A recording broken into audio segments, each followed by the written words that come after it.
Champions ট্রফির final জিতবে বাংলাদেশ, শিরোপা উঠবে শান্তদের হাতে, এমনটাই বিশ্বাস করেন পাকিস্তানি কোচ মোশতাক আহমেদ। তার জন্য উল্লেখ করেছেন বিশেষ এক কারণও, যেটা করতে পারলেই মিলবে সব হিসাব নিকাশ।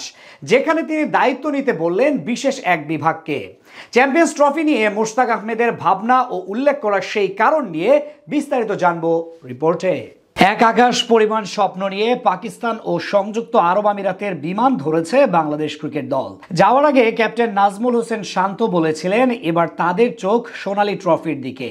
একই কথা বলেছিলেন সহ অধিনায়ক মেহেদী হাসান মিরাজও। শিষ্যদের কণ্ঠের সঙ্গে সুর মিলে এবার একই কথা বললেন স্পিন কোচ মোশতাক আহমেদ। তার বিশ্বাস পাকিস্তানের মাটিতেই নতুন ইতিহাস রচনা করবে মুশফিক রিয়াদরা। তবে এর জন্য দায়িত্ব দিলেন বাংলাদেশের পেস ইউনিটকে। দেখালেন বিশেষ এক যুক্তি। বঙ্গোপারের এই দেশটার মানুষ বরাবরই ক্রিকেটটা নিজেদের অন্তরস্থ থেকে ধারণ করেন। এই দেশের অজপাড়াগার সেই ছোট্ট চায়ের দোকান থেকে শুরু করে শহরের দামি রেস্টুরেন্ট, বাংলাদেশের খেলা মানে সবার মাঝে উচ্ছ্বাস। তবে সবচেয়ে বড় আফসোস হলো এখন অবধি কোনো আন্তর্জাতিক শিরোপা অর্জন করতে পারেনি টিম টাইগার্স। সেই আফসোসটা আর বেশি দিন বহন করতে চায় না শান্ত বাহিনী। উরা 15 জন কাঁধে কাঁধ রেখে নতুন সূর্য উঠাতে চায় পূর্ব দিগন্তে। নতুন বাংলাদেশে নতুন কিছু রচনা করতে চায় তারুণ্য অভিজ্ঞের মিশ্রণে এই দলটা, যেমনটা বিশ্বাস করেন মোশতাক আহমেদ। সম্প্রতি এক সাক্ষাৎকারে বাংলাদেশের সম্ভাবনা ও শিরোপা জয়ের ব্যাপারে জানতে চাওয়া হয় তার কাছে।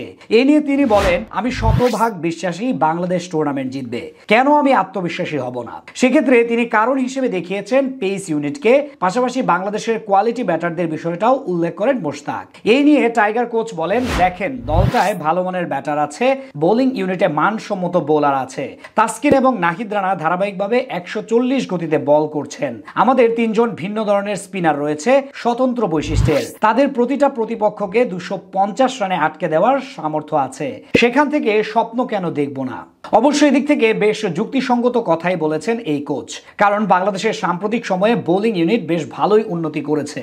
বিশেষ করে ওয়ানডে ফরম্যাটে তাসকিন মুস্তাফিজরা ধারাবাহিকভাবে পারফরমেন্স করছেন। বিশেষ করে পাকিস্তান ও দুবাইয়ের স্লো এবং টার্নিং উইকেটে ফিজ হতে পারেন প্রতিপক্ষের জন্য সবচেয়ে বেশি ভয়ানক। এদিকে স্পিন বিভাগ নিয়ে কেউ তেমন মাথা না ঘামালেও লেগ স্পিনার রিশাদ, ডানহাতি অফ স্পিনার মেহেদী হাসান মিরাজ এবং বাঁহাতি নাসুম আহমেদ হতে পারেন টুর্নামেন্টের সবচেয়ে কার্যকরী ত্রয়ী। সেক্ষেত্রে 300 এর নিচে যদি প্রতিপক্ষকে আটকে রাখা যায় তাহলে যে কোনো ম্যাচেই জয় সম্ভব। আইসিসির চ্যাম্পিয়ন্স ট্রফির সবশেষ আসরে সেমিফাইনাল খেলেছিল মাশরাফিরা। এবার স্বপ্নটা না হয় আর একটু বড় হোক। শান্তর নেতৃত্বে নতুন ইতিহাস গড়ুক বাংলাদেশ, কোটি মানুষের হোক স্বপ্ন পূরণ। কোচ থেকে ক্রিকেটাররা সবাই বিশ্বাস করেন নিজেদের মাঝে আছে সেই আত্মবিশ্বাস। তাই আমরা ভক্তরাও তাদের সাথে কণ্ঠ মিলিয়ে বলি, নতুন বাংলাদেশ গড়ুক, নতুন ইতিহাস।